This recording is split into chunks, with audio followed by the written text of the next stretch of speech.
Bonjour à tous, on se retrouve aujourd'hui dans une vidéo que j'ai intitulée Mon bureau de rêve, tout simplement parce que c'est mon bureau de rêve, je rêvais d'un grand espace, une grande table de travail et je vais vous montrer de A à Z comment j'ai procédé pour créer cet espace.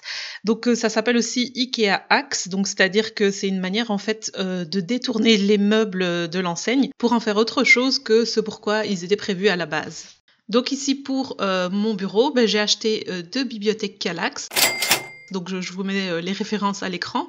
Moi j'ai choisi de les prendre doubles, donc avec 2 colonnes, et en blanc, mais elles existent aussi en d'autres couleurs. Donc on cherche évidemment le petit manuel, et les trucs Ikea c'est toujours très simple à monter. Je sais pas si pour vous aussi, moi je mets toujours au moins un truc de travers, je dois redémonter et puis le remonter. Il y a toujours un truc qui est fait au moins à l'envers. Une fois que c'était monté, j'ai monté la deuxième, voilà tout simplement. Ça c'est très facile, ça va hyper vite. Et une fois qu'on en a fait une, la deuxième va beaucoup plus vite. Ensuite, j'ai acheté des pieds Capita comme ceci qui mesurent 16 cm. Alors pourquoi cela? Parce que j'avais envie que mon bureau soit assez haut. Moi j'aime bien les bureaux qui sont bien surélevés, donc j'ai opté pour cela, mais vous avez différentes tailles si vous voulez qu'ils soient plus bas. Alors vous devrez compter donc 6 pieds par meuble, donc soit 12 au total. Ils sont très faciles à monter comme vous pouvez le voir, il faut juste visser la petite plaque. Vous avez les vis comprises, il vous faudra ensuite une visseuse ou un bon tournevis. Et c'est parti, donc on va commencer donc par remplacer 2 à l'extrémité avant, vous en mettrez ensuite 2 au milieu et 2 à l'autre extrémité, vous faites pareil pour les 2 bibliothèques. Donc moi je les place sur le bord comme ceci et j'ai décidé de mettre 4 vis, vous pouvez en mettre 6, donc il y a 6 trous. Moi je me suis dit que 4 c'était suffisant. Donc voilà, on visse aux extrémités, une fois que tout est vissé, voilà ce que ça donne. Et quand on retourne la bibliothèque, ça tient bien, c'est parfait. Vous pouvez même ne pas mettre de pied si vous préférez, ou mettre des roulettes. Je vous mettrai les références des roulettes en barre d'infos. Alors ensuite, on va s'occuper du plan de travail. Pour ma part, j'ai opté donc pour les Linmon, comme ceci en blanc, qui mesurent 120 cm sur 60. Il vous faudra aussi 3 petites plaquettes comme ceci pour venir mettre des vis. Moi, je les ai trouvées à Brico pour 1 € et quelques. Des vis évidemment aussi. Une fois que vous avez placé vos 2 plans de travail, donc l'un à côté de l'autre, il faut qu'ils soient vraiment bien alignés. Ensuite, vous allez poser votre petite plaquette à cheval sur l'une et l'autre planche. Et on va fixer une vis de part et d'autre de la plaquette. Alors ce que j'ai fait, c'est que j'ai fixé seulement la plaquette du milieu avec le recul parce que j'avais mis les 2 autres sur l'extrémité, mais j'avais pas calculé évidemment que ça allait tomber sur les bibliothèques. Donc j'ai mis mes planches sur les bibliothèques et c'est seulement à ce moment-là que je suis venue fixer les 2 autres plaquettes. Encore plus simple, vous pouvez mesurer la largeur de vos bibliothèques et fixer vos 3 plaquettes à plat par terre. Donc voilà ce que ça donne une fois que c'est fait, qu'on a mis donc le plan de travail sur les bibliothèques. Ça va dépasser un petit peu d'un côté et de l'autre. À vous de vous assurer que ça dépasse de la même mesure des 2 côtés. Donc prenez votre temps et mesurez bien de chaque côté, donc les 4 côtés pour que ce soit égal partout. Ensuite, pour bien fixer, pour que tout soit bien stable et que ça ne bouge plus, on va acheter des petites équerres comme ceci. Ça coûte même pas 1 €. Des petites vis. Donc il vous en faudra 3 par planche, donc 6 en tout. Et on va venir en fait les fixer comme ceci. Donc ici je suis en dessous du bureau, moi je les mets ici à cette extrémité-ci, vous en mettez une au milieu et une de l'autre au fond, pareil de l'autre côté, donc ça vous en fait 6 comme je vous ai dit, et voilà, vous allez mettre donc 4 vis à chaque fois, et ça va permettre en fait que la table ne bouge plus une fois qu'elle est sur les Kallax. Et voilà ce que ça donne. Donc là, c'est la partie où on peut être fier de soi parce qu'on a créé un petit bureau de ses petites mains. Donc très facile à faire. Il vous faut voilà, 2 Kallax, 2 planches, quelques clous, quelques plaquettes, des équerres et le tour est joué. Vous avez un énorme espace de travail.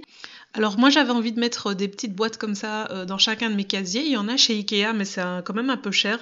Elles coûtent 3,99 € et s'il vous en faut 16, ça fait plus de 60 € et c'est quand même assez cher. Celles-ci viennent de chez Action et c'était 2 pour 2,99 € il me semble, mais je les trouvais moches. Donc je vais les recouvrir de tissu et je vais vous montrer donc comment j'ai procédé. Donc j'ai choisi plusieurs couleurs et différents motifs. Je viens prendre mon tissu, je l'agrippe ici avec des petites pinces et en fait je vais prendre la mesure, je vais faire dépasser de 2 cm de chaque côté et puis je vais couper tout simplement de manière assez sauvage, vous allez le voir, donc pas très précis. Voilà ce que ça donne et je vais utiliser une de mes découpes comme patron pour venir couper les suivantes. Donc soit je les trace, moi j'ai fait ça à main levée et voilà, donc vous coupez autant de coupons que vous aurez besoin pour vos boîtes. Moi j'ai mis que 8 boîtes, donc pas 16 et voilà, donc j'ai coupé 8 carrés. Une fois que c'est fait, on va repasser tout ça, si vous en avez besoin, et s'il y en avait bien besoin pour que ce soit plus joli. Et je vais venir fixer ça sur ma boîte. Donc pareil, je mets des petites pinces pour tenir, et puis je lisse bien. Et puis je vais coller au pistolet à colle. Vous pouvez utiliser de la colle à textile. Ce sera peut-être moins dangereux, parce que moi je me suis cramé le doigt, donc faites attention. Je mets une ligne de colle, et je viens coller mon tissu tout simplement, très grossièrement. Sur les côtés, ça se verra pas, donc voilà, je m'en fichais un petit peu, j'ai même pas coupé droit pour vous dire. Voilà, il fallait que ça aille assez vite parce que j'en avais 8 à faire. Voilà, vous lissez bien et vous collez en fait les 4 extrémités à chaque fois. Vous rabattez les petits bouts s'il y en a comme ceci, voilà, et vous mettez bien de la colle pour que ça prenne. On fait la même chose pour l'intérieur, donc là j'ai basculé vers moi, je mets un trait de colle comme vous pouvez le voir. Et puis je rabats le tissu. Alors si vous faites cette méthode-là, s'il vous plaît, faites gaffe, prenez un truc pour rabattre le tissu et le faites pas avec vos doigts parce que ça fait très très mal quand c'est chaud. Et voilà le résultat, c'est déjà terminé, donc c'est assez rapide à faire. Vous pouvez personnaliser autant que vous voulez, choisir les motifs de tissu que vous souhaitez, en mettre de différentes couleurs, mettre des pompons, mettre de la dentelle, coller des étiquettes. Voilà, c'est vraiment après selon votre créativité. Donc voilà, une fois que c'est terminé, ce que ça donne. Donc moi j'aime beaucoup plus ces couleurs-là que le noir là qui n'allait pas du tout avec mon bureau. Donc j'en suis très contente. À côté de ce nouvel espace de travail, j'avais envie d'un rangement mural assez sympa et très à la mode comme ceci. Donc j'ai opté pour les panneaux perforés. Et je vais vous montrer que c'est hyper simple à faire. J'avais vraiment peur de faire des trous dans le mur, etc. Mais c'était très facile. Alors comme on va mettre des choses assez lourdes sur ce panneau, on ne peut pas se contenter de simples clous, il faut faire des trous et mettre des chevilles. Donc tout d'abord on prend la mesure et on s'assure qu'on va bien mettre ça bien droit, donc il vous faut un niveau. Une fois qu'on a nos repères, on va faire nos petits trous avec la visseuse pour y glisser nos chevilles. Donc on prend la taille de la cheville, on place un papier collant comme ceci, comme ça on sait jusqu'où est-ce qu'il faut enfoncer la visseuse dans le mur. Alors un petit truc que j'ai vu sur internet en cherchant des tutos, c'est de mettre un papier collant comme ça pour que ça ramasse toute la poussière et pour éviter que ça n'aille partout. Donc c'est ce que j'ai fait. Ensuite on met la visseuse vraiment bien droite par rapport au mur, perpendiculaire, et on fait le trou et il reste plus qu'à enfoncer notre cheville. Donc s'il faut, on donne un petit coup de marteau. Ensuite, on peut venir placer donc la barre qu'on a eue avec le meuble Scadis, et là seulement on va mettre notre vis. On la tourne un petit peu et puis on vient la fixer avec la visseuse pour que ce soit vraiment, ça s'agrippe vraiment bien. Une fois que c'est fait, on va pouvoir venir placer notre panneau. Pour ce faire, on a 2 petits boulons à visser de part et d'autre du panneau. Donc vous en glissez un à l'arrière comme ceci et l'autre à l'avant, et vous allez en fait les visser entre eux.